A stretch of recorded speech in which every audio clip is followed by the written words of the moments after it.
Boa tarde a todos. Estamos aqui em mais um episódio do nosso podcast da Frase de Advocacia. Hoje é o nosso podcast número 5 já. Parece que nós começamos ontem com essa jornada aí. Hoje nós temos convidados ilustres, convidados ilustres aqui. Começando por ela, a doutora Andréa Cardinale. Prazer receber você aqui no nosso podcast da Frase de Advocacia, tratando desse assunto tão interessante, tão importante que nós vamos abordar aqui hoje, né? Doutora Andréa, ela é mestre em prestação jurisdicional e Direitos Humanos pela UFT, Universidade Federal de Tocantins. Ela é advogada, docente no ensino superior jurídico na área de Direito Penal, Processo Penal, Criminologia e Direitos Humanos, além de outras especificações que a gente sabe que existem aqui no currículo dela, que é muito extenso. Então, vamos resumir um pouquinho. Temos também a doutora Martina Cruz, que é advogada lá do Escritório Frase de Advocacia. É um prazer ter você aqui hoje também. Doutor Kaique Fraz. Temos ali um suplente, doutor Luiz Otávio, que está ali também, daqui a pouco vai entrar com a gente. Eu sou o doutor Pedro Fraz também. E hoje o assunto vai ser violência contra a mulher e os meios jurídicos de proteção, tanto física quanto patrimonial. É um assunto que a gente tem visto aí bastante no dia a dia dos escritórios, enfim. E eu tenho certeza que é um tema que vai ser de interesse de muita gente. Começando com essa questão de proteção. Quando a gente fala de proteção, a gente pensa que esse assunto é só questão física, né? Proteção física da mulher, contra agressão, essas coisas. Mas a gente sabe que é muito mais além disso, né, doutores? E nós conversamos um pouco antes. Vamos introduzir com esse aspecto aí, dessas proteções que a gente estava conversando antes. Sim, nós sabemos que no Brasil nós temos uma lei emblemática, né? Que é a Lei Maria da Penha, que foi promulgada lá em 2006, e ela trouxe vários mecanismos de defesa da mulher, né? E essa lei, como toda lei, ela vem sofrendo constantes avanços no decorrer do tempo, né? E esses avanços, felizmente, eles têm trazido mais proteções para a mulher, né? Agora, em 2021, a gente teve uma alteração muito importante, introduzida pela Lei 14.188, que foi a criminalização da violência psicológica, né? Que antes era prevista a proteção da mulher na Lei Maria da Penha, né? Nesse aspecto psicológico, mas agora ela vem incrementar ainda mais essa proteção da mulher, né? Então, além dessa proteção no campo psicológico, nós temos também os mecanismos de defesa que são criados por essa lei, também na área patrimonial, né? Que a mulher muitas vezes ela passa por problemas durante o relacionamento em que o próprio companheiro, que é a pessoa com quem ela deveria conviver de uma forma mais harmoniosa e na base da confiança, ele vem retirar alguns direitos patrimoniais dessa mulher. Então, eu gostaria que as senhoras falassem algo a respeito, né? Já que a gente está falando de mulheres, a gente poderia, né, trazer o ponto de vista de vocês, tanto com relação à proteção trazida pela Lei Maria da Penha às mulheres, como também os aspectos patrimoniais que estão ligados, né, a essa proteção, né? Bom, é um prazer estar aqui com vocês. E ainda mais falando sobre um tema tão importante como a violência doméstica. Como o Dr. Kaique disse, né, a violência doméstica ela tem alguns aspectos e a lei ela traz uma série de proteções e a proteção, né, à violência física, essa proteção à violência física que vai desde o mínimo da violência, que seria vias de fato, passando pela lesão corporal leve, grave, gravíssima, até chegarmos no feminicídio. Né, a questão da violência patrimonial, violência sexual, violência moral. O Dr. Kaique também falou da criminalização da violência psicológica. Hoje temos também o crime de perseguição, né, que foi introduzido no Código Penal como uma forma de violência. E é importante a gente dizer que essa lei ela tem um aspecto penal e um aspecto civil. Né? É importante a gente enfatizar destacar isso, porque muitas pessoas entendem e pensam que a lei tem apenas um aspecto criminal, mas a parte civil da violência doméstica, da lei de violência doméstica, ela é inclusive até maior. Nós temos uma parte de proteção, uma parte de prevenção, e é importante a gente destacar que existem pesquisas, várias pesquisas no que se refere à violência doméstica, né, que são feitas com a população. Por exemplo, perguntas como violência doméstica, quando se tem violência doméstica, existe a possibilidade, né, não se meter a colher aquelas perguntas básicas, e na verdade a maioria das pessoas entendem que não, que cada um tem que cuidar da sua vida e não se intrometer na violência doméstica que que a vizinha está sofrendo, né?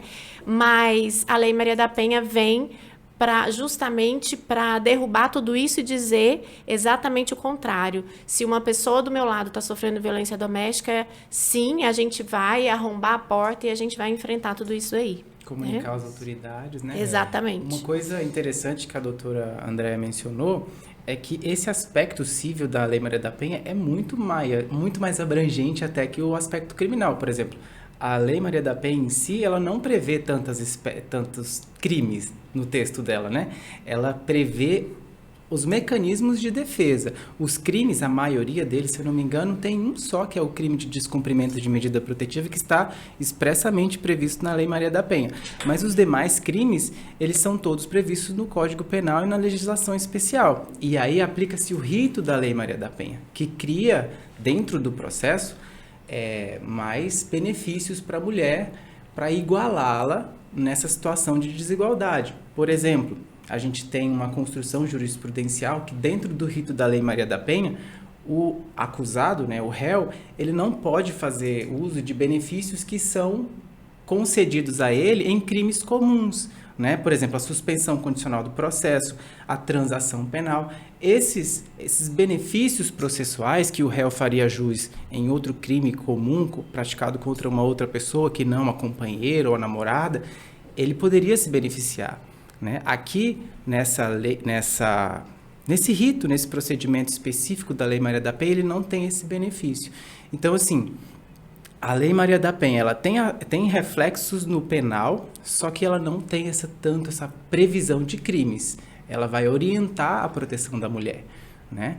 E no ponto de vista material, no ponto de vista patrimonial, a gente tem a defesa da mulher por meio das medidas protetivas de urgência, que podem, né, beneficiá-la numa situação onde o homem esteja aí tentando se prevalecer dessa condição de marido, condição de namorado, para usurpar bens ou para suprimir direitos de forma inapropriada. Doutora Martina, a gente tem enfrentado alguns casos assim aqui no escritório, não é? Também queria agradecer a participação, o convite hoje.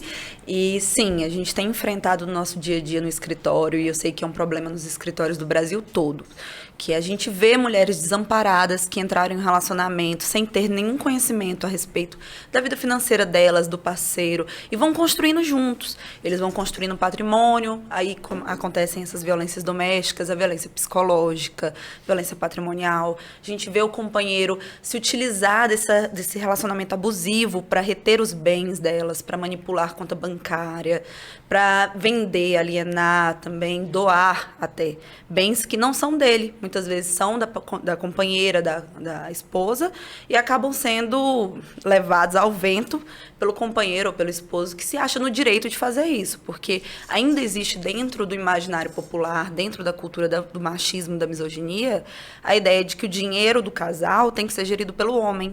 E isso acaba desembocando várias vezes em prática de violência patrimonial. E hoje a gente pega um divórcio, muitas vezes, de um casal em que a mulher não tem nem conhecimento de quanto ela tem na conta bancária, do que ele tem de patrimônio e o que ela tem dentro desse patrimônio também. Muitas mulheres abrem mão do patrimônio que tem junto com o companheiro, justamente pelo medo da retaliação. Então a gente pega muita partilha em que a mulher simplesmente decide: eu não quero nada, eu quero sair apenas com a minha vida, com meus filhos. E não é assim. O advogado, ele tem que estar ali para proteger a mulher nisso também. A proteção não é só física, como patrimonial. A gente tem que proteger na partilha correta, a gente tem que salvaguardar nossos clientes disso, porque tem muita mulher que, infelizmente, pela coação da relação, da procuração pública, assina compra e venda de documentos sem ler. Então, a gente sabe que não é culpa delas, a gente sabe que a estrutura do relacionamento impõe isso. O homem, muitas vezes, a leva a pensar que ele, como gestor, sabe o que é melhor, e, no fim, ela acaba saindo sem nada desse relacionamento. Então, a gente tenta se precaver, muitas vezes, com um bom aconselhamento jurídico no início da relação, para fazer os documentos. Por exemplo, se eu estou entrando em união estável com meu companheiro, a gente decide morar junto, decide começar uma vida, vamos fazer o reconhecimento de união estável, vamos fazer um pacto antinupcial para a gente proteger o patrimônio da mulher e do homem. Isso não vale só para ela. Então, Esses é importante. mecanismos de defesa são feitos no próprio cartório? São feitos no cartório. Então, é um procedimento simples, né? De elaboração de documentos. Você procura um advogado e tem esse resguardo durante toda essa constância aí da sua união estável, enfim, né? Se você procurar um bom advogado que te aconselhe, que cuide dessa parte no início da relação, eu te garanto que o final do teu relacionamento vai ser muito mais fácil do que seria se você tivesse simplesmente entrado confiando. Infelizmente, a gente casa para não separar, mas às vezes acontece de separar. E a figura do advogado nessa parte de estamos nos apaixonando, vamos viver uma vida juntos. Então ali os dois muito envolvidos emocionalmente. Então é importante ter essa noção de que a pessoa que está com envolvimento emocional, às vezes ela não toma as melhores decisões, às vezes ela Exato. negligencia alguns aspectos que uma pessoa desapaixonada, um profissional contratado para verificar essa questão, ele poderia te dar uns aconselhamentos desapaixonados, não iria te desgastar na sua relação com o seu parceiro e iria dar os melhores caminhos para ambos os lados, né? Por isso é importante, na hora de tomar uma decisão tão relevante na vida como essa, é importante consultar, né? E acho que é interessante até levar isso a conhecimento do público, porque muita gente não sabe desses mecanismos, né? E você trazer um advogado e planejar a questão do início do seu relacionamento evita problemas futuros, né? E essa falta de conhecimento, às vezes, leva ao que a gente vê no escritório dia a dia, né? Esses finais de relacionamentos tão tristes. Mas eu creio que você se consultar com um especialista antes de iniciar qualquer tipo de relacionamento, não é pensando em terminar, mas é questão de planejamento, né? A gente tem que ter essas ferramentas para poder se planejar na vida, porque às vezes a gente sabe que o final de relacionamento pode muitas vezes ser traumático e desencadeia outros diversos problemas, que não só aquele do fim do relacionamento, né? Hoje a maior parte dos brasileiros já não quer mais fazer o casamento formal em cartório. Muita gente decide pela união estável e acaba esquecendo que a união estável, ela impõe o regime de comunhão parcial de bens, que significa que tudo que você adquirir enquanto estar com a pessoa é metade dela e metade seu. Então você está entrando numa relação, você está indo morar junto com seu namorado, uma pessoa que você quer construir algo juntos, vocês vão construir, mas metade é dele e metade é seu. Então é por isso que se você não quiser, se você optar, por exemplo, eu tenho uma casa, uma propriedade, alguns bens que eu não quero que entrem nessa partilha, eu não quero dividir isso se a gente acabar. Então, consulte um especialista, vá num advogado, faça um pacto antinupcial com seu companheiro, entre nesse relacionamento preparado, porque infelizmente pode acabar. O ideal é que não acabe, mas a gente sabe que a vida acontece e é o melhor para os dois lados, se tiver todo mundo protegido. Eu posso só tocar num assunto interessante que eu acho que a doutora Andréa vai saber responder para a gente com bastante propriedade. A gente está falando dos meios de proteção com relação ao início de relacionamento, né? Isso. Vamos supor que já teve esse relacionamento, já teve o início desse relacionamento, mas a mulher percebe que no curso do relacionamento tem aqueles sinais de violência, né? Começando com o marido tentando tirar ela do meio do convívio social, aquela questão questões psicológicas mesmo. Quando a mulher percebe isso, que não tem aquela violência que a gente fala de agressão física, de bater, de agredir, mas essas questões psicológicas, o que a mulher pode fazer para iniciar essa proteção a ela?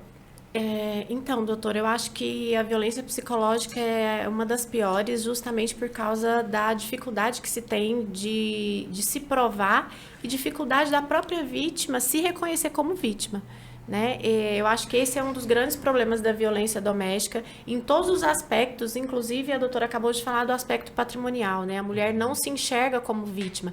E na violência psicológica, mais ainda. A gente vive numa cultura machista, né? Um machismo estrutural. O machismo não é específico dos homens, mas ele está na sociedade como um todo, inclusive entre as mulheres. E eu acho que ela precisa procurar ajuda, né? Ajuda psicológica, ajuda de um profissional, de um advogado, para poder compreender os seus direitos, procurar ajuda de alguma forma, ir na delegacia, para poder não deixar que isso se perpetue, né? Existem pesquisas também que falam que a mulher, geralmente, uma mulher demora cerca de 10 anos para sair de um círculo de violência doméstica. E realmente é muito difícil, muito complexo, mas a gente tem que passar por uma mudança de pensamento, de cultura. Eu acho que o fim da violência doméstica, ele passa por uma mudança cultural. Com certeza. A gente tem muita gente que vem ao escritório para uma consulta, muita mulher, que na verdade ela quer um conselho, ela quer um panorama diferente, outra visão. Porque ela começou a ver, ela começou a entender que alguma coisa não estava certa na vida dela. Que aquele relacionamento que antes era tão lindo, está começando a dar alguns sinais problemáticos. E aí ela vai ao advogado, ela se consulta, ela conversa. E é o momento que a gente sempre expõe, olha, existem essas formas de você se proteger, de proteger seu patrimônio. Porque às vezes a violência ela não vem na forma da agressão física, ela vem da agressão psicológica, de uma situação em que você não se sente capaz de lidar com as coisas da sua casa, da sua vida, e ele toma o lugar. Então, para a pessoa começar a se perceber naquele lugar de autônoma, uma pessoa que é capaz de se gerir, isso demora. Então, ela precisa, às vezes, só conversar, só ouvir um conselho, um advogado que sente e fale, olha, eu estou te ouvindo, e eu entendo o que você quer dizer, e são esses os meios de você se proteger. Eu andei pesquisando também, antes de trazer esse assunto para o podcast, que a mulher ela coloca muito a questão da família à frente, à frente da questão da violência, né? Ela pensa, e aí, e meus filhos? Eu vou denunciar meu marido, mas como é que ficam as crianças?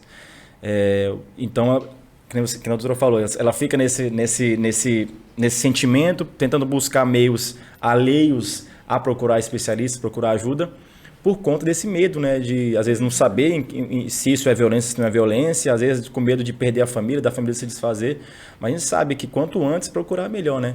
E tem também os canais de denúncia, né? Acho que diz que 180, que você pode ligar, inclusive tirar dúvidas, podem ser dúvidas anônimas, você não precisa falar quem é você, que levam esse tipo de proteção e tiram essas dúvidas da mulher também de forma gratuita. Então, existem meios e ferramentas para coibir isso, né? Com certeza. Recentemente também nós tivemos a institucionalização do programa Sinal Vermelho contra a violência doméstica contra a mulher, né? Eu já vi várias pessoas até falando, isso não dá em nada, isso não resolve nada, mas assim, quanto mais mecanismos a gente criar para defender as mulheres, essas pessoas que estão em situação de vulnerabilidade, né, quanto mais mecanismos a gente tiver de defesa, melhor ainda. E assim, a sociedade ela tem que ter uma noção, uma consciência de que ela não pode desmoralizar esses avanços, essas conquistas, porque isso atrapalha os avanços sociais, atrapalha a tendência de igualar o homem e a mulher da forma que dá, porque a gente sabe muito bem que o homem e a mulher são diferentes, né? Mas a partir do momento que a gente tem uma parte que está em desvantagem e a gente tem mecanismos estatais que estão querendo equilibrar um pouquinho essa balança, é nossa parte enquanto sociedade não desvalorizar esses mecanismos, mas sim participar deles, fomentá-los e entender a sua relevância, né? Sobre a Lei Maria da Penha, ela tem duas vertentes, né? Ela tem dois lados. Tem a parte da mulher que está sendo violentada e tem a parte do homem que cometeu essa violência e que também, às vezes, comete esses atos de violência porque já vem de uma cultura enraizada que pressupõe esses atos que tendem a diminuir o que é feminino. Não só a mulher como um aspecto biológico, mas tudo que vem do gênero feminino tende a ser rejeitado ou colocado em um segundo plano. Esse homem que comete esses atos de violência doméstica, doutora Andréia, como que é a melhor forma de receber esse homem quando ele busca a consulta de um advogado? Quais são as primeiras orientações que a senhora dá para um cliente seu que chega no escritório? Olha, agredi minha esposa no momento de explosão, no momento, né, de descontrole. O que eu faço agora? Bom, eu acho que num primeiro momento, né, a gente tem que acolher esse cliente da melhor forma. Todas as pessoas têm direito à defesa e o primeiro conselho é que, se caso haja uma medida protetiva de urgência, que ele cumpra fielmente com essa medida, porque hoje a gente sabe que existe, inclusive, um crime previsto, você falou agora mesmo, né, um crime que foi inserido na Lei Maria da Penha no ano de 2018, que é o crime de descumprimento de medida protetiva de urgência. Além disso, a gente também teve inserido, por meio da Lei Maria da Penha, uma possibilidade de prisão preventiva no Código de Processo Penal. Então, o descumprimento de medida protetiva de urgência também gera a possibilidade de prisão preventiva e dessa forma a gente tenta acolhê-lo e defendê-lo, né, na medida do possível dentro desse processo, buscando que ele tenha, né, todos os direitos dele acolhidos ali dentro daquele processo, mas sempre buscando evitar que um mal maior aconteça. Muitos homens reclamam até de uma certa arbitrariedade do processo de medida protetiva. Eu gostaria que a senhora esclarecesse um pouco sobre como que se dá esse processo, quais são os reflexos dele, né, na vida prática do homem, se isso gera alguma condenação no histórico criminal dele, quais são os reflexos disso? Bom, criminalmente falando, a medida protetiva de urgência, ela tem uma função de proteger a mulher, né? E ela protege, sim. A gente sabe que ela não consegue dar conta de tudo, mas ela protege, sim, a mulher de alguma forma. E a consequência é o afastamento imediato do contato daquele homem com a mulher e muitas vezes com a família, né, ele sair do lar para evitar que uma situação maior aconteça, uma situação pior, né, no sentido de até a gente chegar no ápice da violência doméstica, que é o próprio feminicídio. Então, a consequência é essa, é uma medida cautelar e que não vai ter uma consequência, digamos, de criminalização, porque a criminalização vem, né, pelo crime que a pessoa cometeu e pela pena que está correspondente ali, enfim. Nós falamos um pouco, né, sobre as possibilidades de violência e você mesmo falou que todas essas possibilidades de violência estão previstas no Código Penal e na legislação especial. Então, é essa legislação que vai dar conta da criminalização e a medida protetiva de urgência ela tem esse objetivo mesmo de evitar um mal maior. É por isso que a gente fala urgência, né? Porque são todas as ferramentas para evitar aquele momento de agressão, aquela proteção, aquela mulher naquela hora. Exatamente. Para evitar a demora processual, que a gente sabe que existe, né? Todo o trâmite processual de defesa e tudo mais. E aí existe muito também o argumento, ela inventou que eu fiz alguma coisa e etc. Essa medida protetiva de urgência, né, isso não é verdade e tal. É óbvio que existem situações dessa forma, mas com certeza é a minoria, a gente sabe que é a minoria, né? Mas existe também a possibilidade da gente apresentar uma defesa, né, dentro dessa medida cautelar protetiva de urgência, para que, em caso, né, de que seja uma denúncia inverídica, outras providências sejam tomadas. Interessante, é um ponto também interessante a se trazer. Doutora Martina, falando com relação a... Já que a gente está falando de afastamento de lar, medidas protetivas de urgência, quando o agressor, por exemplo, ele recebe essas penas relativas ao meio protetivo, ele foi afastado de casa. Nós sabemos que tem aquela questão dos bens, né? Deixa os bens em casa e às vezes não tem como buscar, são bens de trabalho. Existe um pouco dessa proteção também com relação a esse tipo de situação específica do homem? Não é bem específica, mas o que acontece que a gente vê na prática, o processo, quando você faz a queixa da Maria da Penha, ele se torna um processo. E dentro desse processo, o agressor vai estar lá, respondendo com o seu advogado, seja defensoria pública ou um advogado particular, e ele pode pedir dentro dos autos que seja acompanhado por oficial de justiça, ou que o oficial de justiça vá até a casa e busque, ou que a própria vítima envie de uma forma também custeada pelo agressor, os bens que ele necessitar de forma mais urgente, por exemplo, computador de trabalho, roupas pessoais, aquelas coisas de urgência que a gente sabe que a pessoa precisa na hora. Então, ele pode fazer a solicitação dentro do processo e aí o juiz vai analisar cada caso, vai ver se existe a urgência de fato, se existe um risco da presença do agressor na casa. Se houver esse risco, de toda forma, então o oficial de justiça vai desacompanhado. Então, assim, ele analisa muito pelo caso. Quando houver cabimento no pedido e quando houver a possibilidade, sim, é deferido. Entendi. É interessante, porque às vezes até isso serve para incentivar a mulher a não ter medo de denunciar. Ah, tem as coisas dele. Não, para todas as questões práticas que a gente vê no escritório, existe uma solução, né? A questão de bens, a questão de acolhimento das crianças, a questão de visitas, a questão, enfim, de tudo. São essas ferramentas que a gente tem que levar ao conhecimento para que a mulher não tenha medo de denunciar. Exatamente. Né? Acho que justamente para isso. Eu acho até importante a gente fazer um gancho com a fala sua, Pedro, a respeito da mulher ter medo de sair do lar onde ela está, do círculo de violência, por conta da família. Muita mulher, muita família, na verdade, muitas pessoas me procuram com a seguinte dúvida. Se eu sair de casa e meu marido é agressor, eu entro com a Maria da Penha, eu vou perder meus filhos, eu não tenho a mesma condição financeira do meu marido, eu vou perder meus filhos nesse processo, ele vai ficar com a guarda? Não. Hoje, o judiciário ele entende que majoritariamente vai ser aplicada a guarda compartilhada. Então, em praticamente todos os casos, vai ser feita uma análise e, via de regra, os dois pais, a mãe e o pai, vão ter a guarda dessa criança. Se houver um risco nessa visitação, nessa intermediação de uma criança ir para a casa do pai e da mãe, ele sempre vai buscar um jeito de facilitar isso. Seja contatando uma pessoa que é próxima à família para levar a criança de uma casa a outra, garantindo a pensão alimentícia para que a mãe, apesar de ser hipossuficiente, não ter a condição do pai, ela possa manter as condições de vida da criança. Então, sempre o judiciário vai encontrar uma ferramenta que vai te auxiliar nesse processo para você se libertar mesmo do círculo da violência doméstica. Eu acho que é importante a gente sempre frisar para as mulheres. Não é porque você saiu de casa e não tem renda que você vai perder a guarda do seu filho.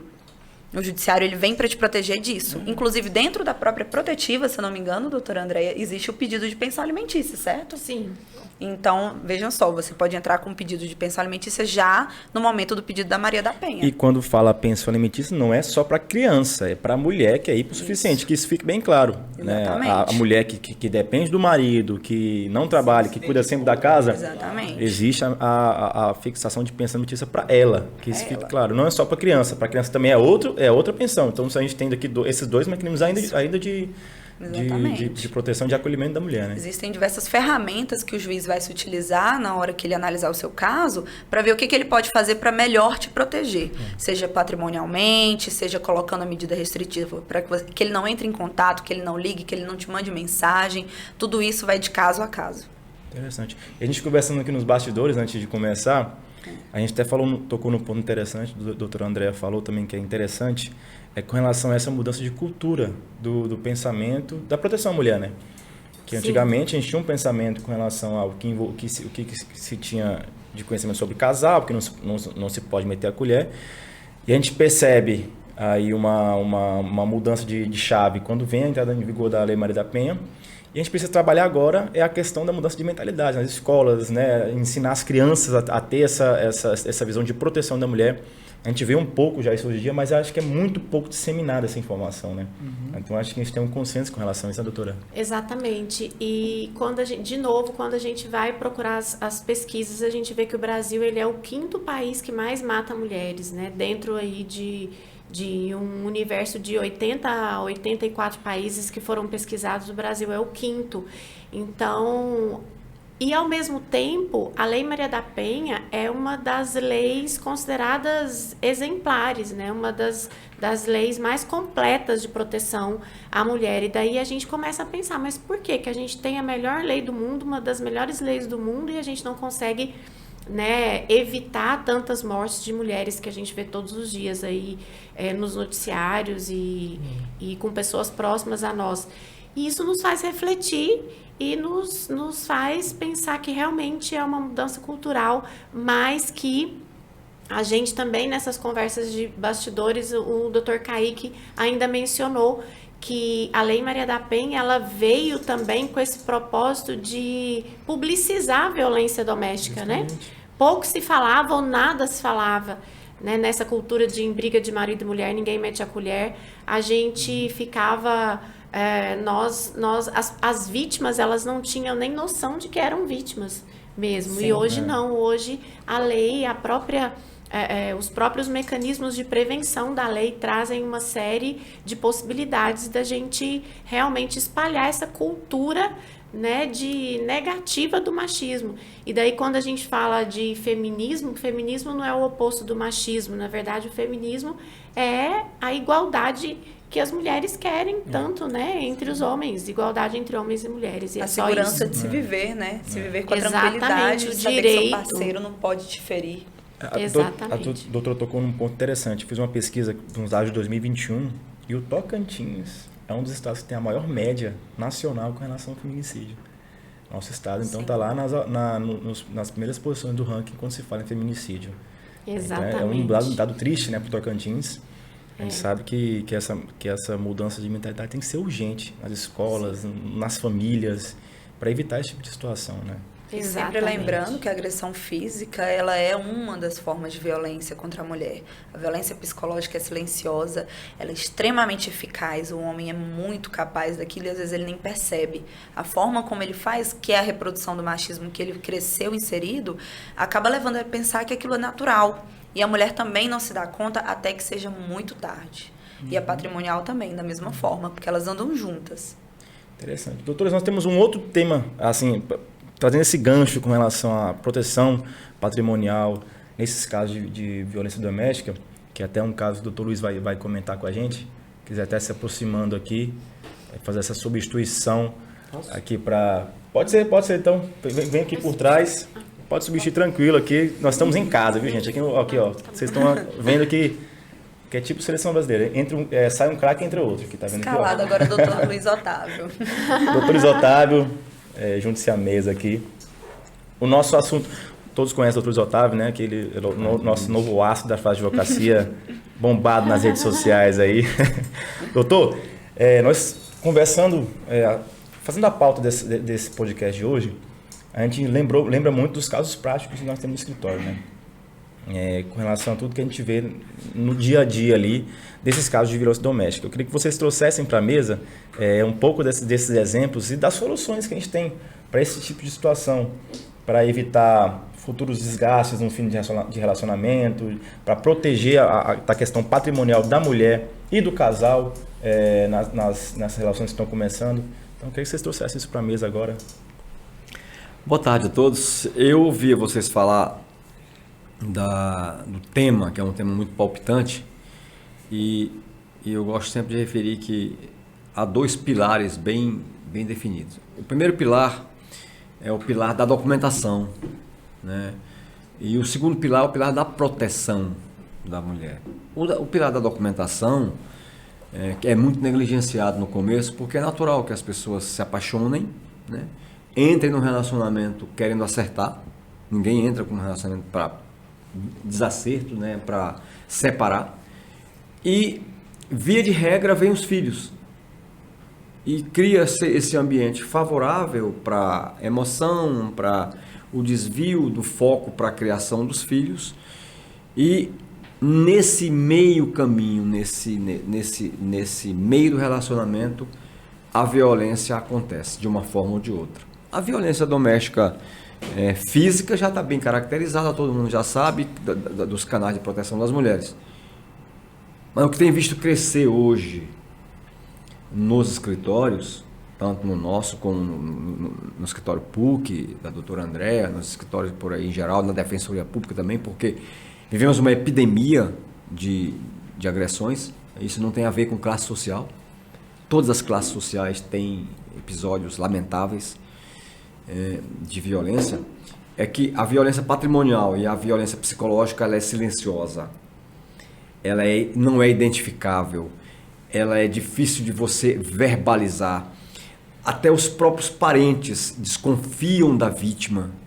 E isso é terrível, porque é destruidor aquele ciclo que a doutora Andréa falou de 10 anos para a identificação dessa violência.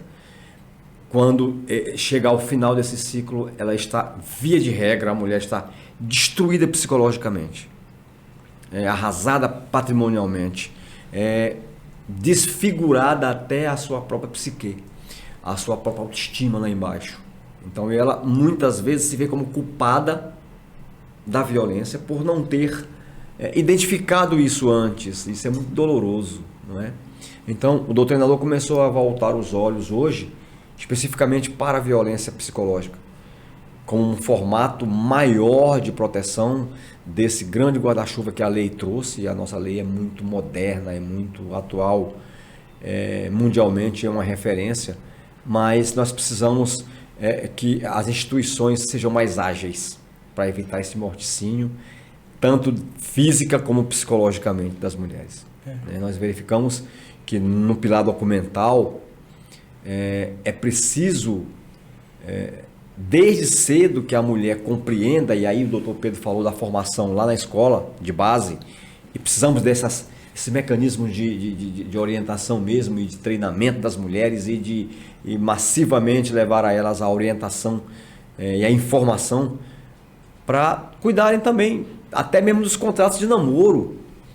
Existe controvérsia com relação ao contrato de namoro, até na jurisprudência, mas já é realidade nos nossos escritórios hoje, é o contrato de namoro. O contrato de união estável, o pacto pré-nupcial de união estável, até a confecção, doutora Martina vivencia isso hoje lá como nossa advogada da área de família, até para levar a mulher para fazer a escritura pública de união estável, a violência, na ocultação de informação, no escamoteamento, se esconde os termos para não dizer que estão querendo colocar ali uma separação total de bens.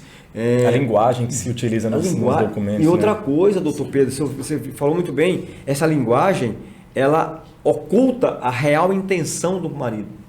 Não raro acontece casos da pessoa assinar uma escritura sem saber o que está assinando, no momento de dor, no momento de vulnerabilidade, nas vésperas de uma viagem, nas vésperas de um parto, na véspera da perda de alguém querido. Olha como é que a coisa funciona. Mas não levam testemunha de fora, não fazem um modelo antes para poder discutir em casa o que é que vão colocar na escritura. Via de regra, o marido pega a escritura pública e não entrega uma cópia para a mulher. Nem o Ela não cartório vê, entrega. o cartório não entrega, o cartório não lê o que está escrito lá para que a mulher ouça aquilo, não leva testemunha de fora. Tudo isso é violência, sim, é violência psicológica. Essa maldade, esse defeito no negócio mina por completo o documento. Quando vai procurar o advogado lá adiante, que a gente pergunta se tem pacto nupcial, tem. Cadê a escritura? Não sabe onde está. Via de regra está na empresa, não está em casa, está com um parente ou num cofre que ela não tem acesso. Gente, isso não é brincadeira. Doutora Martina, são exemplos claros isso, né? A gente vê muito no dia a dia, muitas mulheres que estão num contexto de violência psicológica, patrimonial, há anos já, e chega nesse ápice, que é um homem num momento completamente vulnerável dela, às vezes um momento de desatenção em que ela está focada em outras coisas da vida, na criação do filho, no parto, numa viagem, enfim. Pega a mulher e fala, olha, vamos assinar um documento, porque eu preciso desse documento para facilitar a inclusão em plano de saúde, para facilitar um financiamento, enfim. Sequer chega a explicar para a companheira o que ela está assinando. E aí vai ao cartório naquela pressa, não, a gente precisa assinar. O próprio cartorário deixa de ler aquele conteúdo em voz alta. Porque se eu estou fazendo um documento, uma escritura pública de união estável para duas pessoas, eu tenho que me certificar se as duas têm conhecimento do conteúdo daquele documento. E que pelo menos entrega uma cópia para cada um. Uma cópia para cada um. Não precisa escritar duas escrituras, mas quem pega a escritura que já está expedida, faz uma cópia e entrega para a parte mediante recibo. É um contrato, né? Afinal, Sim. Um contrato de vida que está sendo feito entre duas pessoas. Então, por que não há duas vias? Onde está a segunda via da mulher, né? Para ela poder se precaver e saber o que está escrito. As testemunhas, às vezes, pessoas do cartório, às vezes até mesmo um amigo que é só do homem e não vai ajudar ela mais para frente. A gente sabe disso. O cara leva um conhecido, um compadre, e aí esse homem, essa testemunha, depois não vai colaborar com nada. Porque a intenção dele é auxiliar apenas uma das partes. E não é raro, doutora Andréa, a escritura pública, né, de reconhecimento de união estável prevê que a mulher abre mão de pensão.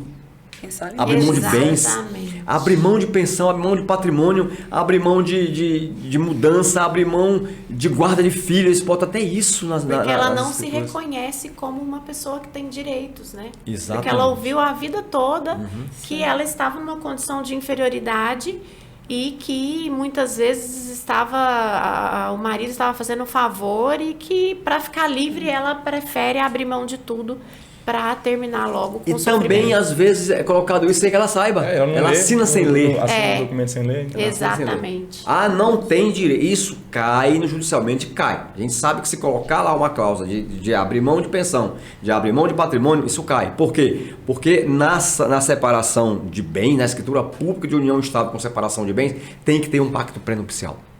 Igualzinho o pacto pré-nupcial de um casamento formal com separação de bens. Se não houver o pacto pré-nupcial, a escritura pública de união estável não tem validade. Inclusive, é bom ressaltar que, por que a mulher não leu o documento? Provavelmente aquele não é o primeiro documento que ela assinou a mando do marido, por achar que era ele que dava conta dessas coisas e ela não era capaz, por uma ideia que ele colocou na cabeça dela, de que ela não precisava se preocupar com essas coisas. Então, quando chega nessa escritura pública de união estável, ela sequer tem a autonomia, a vontade de olhar e falar, eu preciso ler porque esse documento diz respeito a mim. Não, ela já assinou tanto documento para ele que ela já não sabe mais.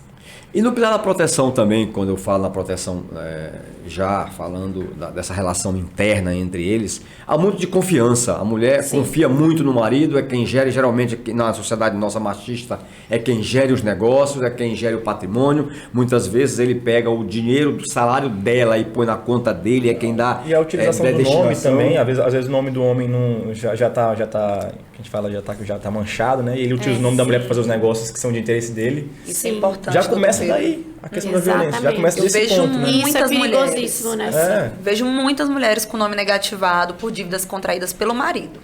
No E que nome elas dela, né? sequer têm No conhecimento. nome dela. No nome dela. E que No elas nome sequer dela. têm conhecimento. Mas ela assina os contratos às vezes. Ela assina o contrato de financiamento no nome dela em plena confiança. E quando ele é mal intencionado, ou quando ele ele é descompensado em negócio e faz negócios errados, quem vai pro pau? O nome dela, nome que dela. vai para os órgãos de restrição Respondendo do crédito. muitas vezes até criminalmente, né? Até criminalmente. Porque E aí o relacionamento acaba, a pessoa, as dívidas ficam no nome dela, e quem resolve a situação? O advogado. e Às vezes tem que dar conta de resolver, às vezes Tem não que dar consegue. conta de tem que dar um resolver. jeito E de proteger agora, essa mulher. Já estamos falando também numa outra vertente criminal, que é o estelionato emocional. Sim. Que nem está nesse aspecto ainda da Lei Maria da Penha, mas já temos N casos na internet de mulheres Sim. carentes, geralmente com um biotipo pronto de pessoas mais idosas, viúvas, pessoas separadas em estado Vulneráveis. de vulnerabilidade emocional, Solitárias. encontram os espertalhões na internet que juram um amor eterno, se aproximam, começam a pedir coisas e pedir coisas e pedir coisas e fazer os financiamentos no nome da mulher e desaparecem depois. Exatamente. Né? Depois de Isso é um espoliar, outro de aspecto. negativar o nome dela. Exatamente. Então a mulher tem que estar muito atenta, porque os atos que acontecem na vida, no dia a dia, na vida física, estão todos migrando para dentro da internet. Exatamente. A gente tem aí uma outra possibilidade, né? Com certeza. A gente vê muitas mulheres em De situação de vulnerabilidade vulnerabilidade. emocional, financeira, e a história se repete em todas as classes sociais. Bom, doutores, acho que nós... E tem temos stalking, mais né? aí... Sim, Falasse um pouquinho sobre verdade. stalking, né? Tem crime do tanta stalking. pauta sobre isso. o crime do Nós temos stalking. o famoso crime, Crime de stalking. perseguição, de stalking. Olha que nós chegamos, a ponto que nós chegamos, que agora no nosso Código Penal nós temos um crime em inglês. Pois Stalking. Stalking. A Lei Maria da Penha vem, num primeiro momento, ampara a mulher para se livrar do do agressor, Sim. e ele, de posse das informações de redes sociais dela, vira um agressor dentro das redes sociais. Isso é Exatamente. stalking, né? Exatamente. Pode ser que o Perseguidor. mesmo agressor lá do relacionamento vire depois um agressor dentro da internet. Existem homens que o perfil, na verdade, é perseguir a mulher muitas vezes sem nenhum ato de violência, até sem um relacionamento. O homem se sente no direito, por uma conversa, um encontro, alguma coisa que aconteceu entre você e ele, de passar a te perseguir. Vocês não têm um relacionamento, mas ele simplesmente não sai da sua vida, não sai do seu meio social, te persegue, manda recado através dos outros. Isso é stalking. É interessante esse mecanismo do stalking, porque quando a gente fala dos tipos de violência patrimonial, violência sexual, violência física, moral, psicológica, é um pouco amplo demais, né? Às vezes a pessoa não sabe se aquilo se insere nesse tipo de violência. Sim.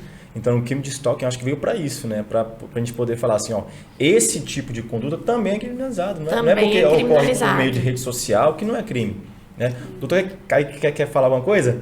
Eu peço, vem cá então, vem aqui no lugar da doutora Martina, vamos mais uma substituição, que agora é igual futsal, pode sair. E aí, se acontece jogador, né? no âmbito da violência doméstica, esse stalking, ele pode inclusive gerar, por meio das redes sociais, a violência moral, que também está tipificada, né, por meio de calúnia, injúria, difamação, que pode acontecer e com certeza nas redes sociais isso se agrava muito mais. Verdade. Doutor Kaique. Doutor Kaique, antes eu queria até sugerir que você falasse um pouquinho sobre a possibilidade da mulher requerer a ação de divórcio dentro da própria Lei Maria da Penha, da própria vara da violência doméstica. A partir das evoluções, né, depois da promulgação da Lei Maria da Penha, as necessidades foram surgindo e a lei foi se adaptando para facilitar ainda mais a vida da mulher, né? E aí criou-se essa possibilidade de que a mulher já pode requerer o divórcio já no procedimento de medidas protetivas. Ela não precisa esperar um procedimento tão longo, para que seja decretado o seu divórcio. Se ela é vítima de violência doméstica, ela já pode automaticamente romper os vínculos matrimoniais com aquela pessoa que a agrediu. Interessante. Sobre o crime de stalking, já voltando um pouquinho, né, nessa pauta, que foi por isso que eu pedi para voltar para a mesa, esse crime ele não está previsto, tipificado na Lei Maria da Penha. Uhum. Ele é um crime, inclusive, que pode ser aplicado a qualquer pessoa, né? Se ele foi cometido contra a ex-mulher ou contra a mulher, contra a companheira ou a namorada, que também a namorada entra no escopo de proteção da Lei Maria da Penha, aí sim ele vai passar a incidir com o rito especial da Lei Maria da Penha. Ele não está, é um crime que não está previsto lá. Ele está previsto no Código Penal, pode ser aplicado a qualquer pessoa, mas na situação excepcional de ser cometido contra a mulher, ele vai ter uma proteção especial, né? Exatamente. Interessante. Aí mais uma ferramenta interessante para a questão de proteção da mulher, né? O doutor Kaique falou uma coisa importante. Muitas pessoas pensam que os crimes estão inseridos na Lei Maria da Penha, mas na verdade a lei ela é um instrumento, ela traz alguns mecanismos que beneficiam a mulher que é vítima de violência doméstica, mas que os crimes estão fora da Lei Maria da Penha. Então, a Lei Maria da Penha só tem um crime, que é o crime de descumprimento de medida protetiva de urgência, né? Todos os outros estão no Código Penal. E a mulher, a Lei Maria da Penha trouxe um procedimento especial para beneficiar a mulher e, né, igualá-la, né, dar um tratamento especial para a mulher para poder compensar o fato de que a cada 10 violências domésticas que acontecem, 9 são contra mulheres. Né? O homem ele pode também ser vítima de violência doméstica, mas como esse tipo de violência é a minoria, ele não é beneficiado pelo rito especial e pela vara de violência doméstica. Muito se fala precisamos criar uma lei João da Penha, Sim. ou Mário da Penha, né? Sim. Quando na verdade o homem já está suficientemente protegido pelas disposições do próprio Código Penal. Um aspecto interessante é que o mesmo artigo que era antigamente, né, utilizado para a mulher, sobre a proteção da Lei Maria da Penha, o 129, parágrafo 9º, ele também é aplicável ao homem. Né? Então, o homem já está protegido pela lei nas relações domésticas, familiares. Se ele sofre uma agressão, ele tem a a proteção legal já. A Lei Maria da Penha venha para equilibrar a disparidade que existe na relação homem e mulher dentro de uma relação conjugal. Também é importante lembrar, a Lei Maria da Penha, ela apesar de ser um importante mecanismo para igualar o homem e a mulher, ela não precisa ser necessariamente uma violência cometida por um homem. Ela também é aplicável contra a mulher, né, doutora Andréia? Nós temos, por exemplo, nas relações homoafetivas, né, um casal de lésbicas, onde uma mulher agride a outra com essa questão de gênero como filtro para a agressão, ela também pode ser penalizada e sofrer as mesmas penas que um homem, né, pela Lei Maria da Penha. E uma filha que agride a mãe também, uma idosa também. É importante verificar, quando se trata de Maria da Penha, a questão de gênero envolvida. Se a agressão ela tem a ver com questões de gênero... Explica melhor isso, doutor Kaique. Assim, o gênero, ele é uma manifestação daquilo que você é na sociedade, a grossíssimo modo, né? Se a pessoa se entende como uma mulher, por exemplo, uma mulher trans, ela se veste como o que comumente nós entendemos por sendo feminino, né? Por sendo uma mulher na sociedade, ela exerce determinados comportamentos, ela exterioriza comportamentos que são comumente associados a uma mulher. Então, se essa pessoa se identifica com o gênero feminino, ela tem a proteção legal. A gente já tem várias decisões favoráveis no sentido de que uma mulher trans, né, que é uma pessoa que nasceu biologicamente do sexo masculino, mas que depois ela se entende por mulher, ela também tem aplicada para si as proteções da Lei Maria da Penha, né? Então, assim, o aspecto de gênero dentro da Lei Maria da Penha, que é a proteção daquilo que é feminino, daquilo que é historicamente entendido como em segundo plano, como inferior ao masculino, esse fator é muito relevante na definição do que vai ser protegido e do que não vai ser protegido. Por exemplo, a gente não pode trazer um homem que se entende como um homem na sociedade a proteção da Lei Maria da Penha, porque o gênero que ele exterioriza ou que ele entende pertencente não é aquele que está sendo objeto da proteção legal. Entende? Doutores, muito bom. A gente sabe que passou rápido, já estamos quase chegando ao final do nosso podcast, do nosso episódio. Como eu sempre gosto de fazer, eu gosto de trazer à mesa as considerações finais, né? Doutor Luiz, comece pelo senhor e dê espaço para a doutora Martina também fazer as considerações dela depois, para a gente poder fazer esse fechamento do nosso debate aqui de hoje.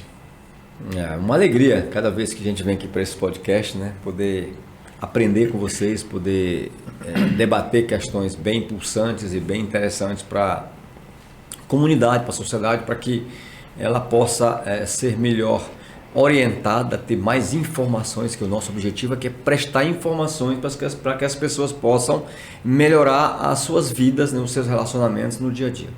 Muito obrigado. Ótimo. Doutora Andréia, com relação a esse assunto que foi abordado aqui hoje, né? Quais são as suas considerações? Bom, eu quero agradecer aí o convite e com certeza esse assunto é um assunto... A gente com certeza está cumprindo aqui uma função social de publicizar e de levar informações importantíssimas sobre a violência doméstica, porque eu acho que é só com informação que a gente vai, né, acabar, eu penso que é meio que uma utopia, mas pelo menos diminuir a violência doméstica. Obrigada. Doutora Martina? Eu queria agradecer o convite, falar que foi uma experiência maravilhosa, um debate enriquecedor aqui com vocês hoje e reiterar o que a doutora falou, a gente tem que sempre buscar melhorar como pessoa, como sociedade. E o que a gente expôs aqui hoje é o que a lei traz para proteger a mulher, para proteger a família, e não é somente um ato unilateral. Quando você protege a mulher, protege a família, a gente protege a sociedade.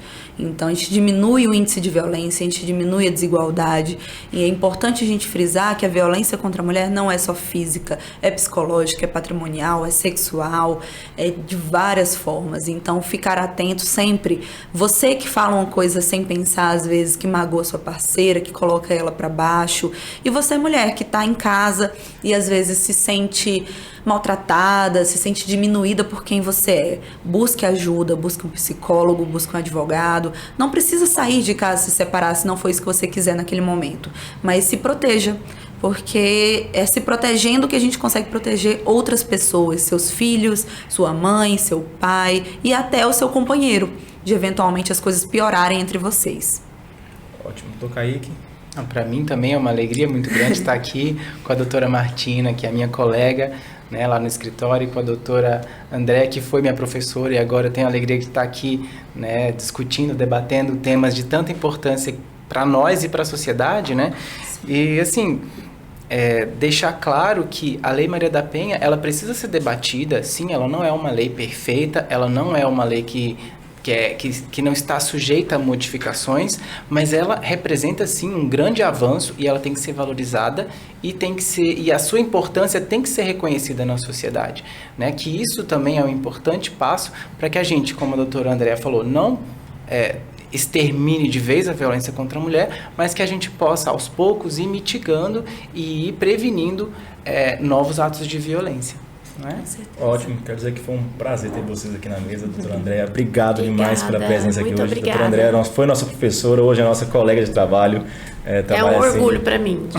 Muitas causas juntos aqui, né, nessa vida de advogado, a gente sabe que é muito abrangente, né? Doutora Martina também, que estava nervosa aqui. Parece que já é o 10º podcast. Ela falando que ele queria existir, que não queria estar nervosa demais. Ficou até doente sexta-feira para não querer vir para cá. Que tal?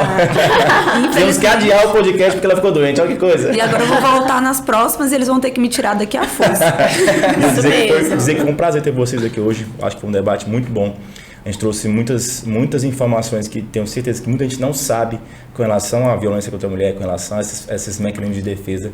Então, só agradecer, que vocês fiquem ligados nas nossas redes sociais, na Frase de Advocacia, segue lá. Temos muito conteúdo como esse e abrangendo também diversos temas sobre o direito, que eu tenho certeza que vai ser de muita valia para você que está nos assistindo, tá bom? Muito obrigado e até a próxima, gente. Tchau. Tchau.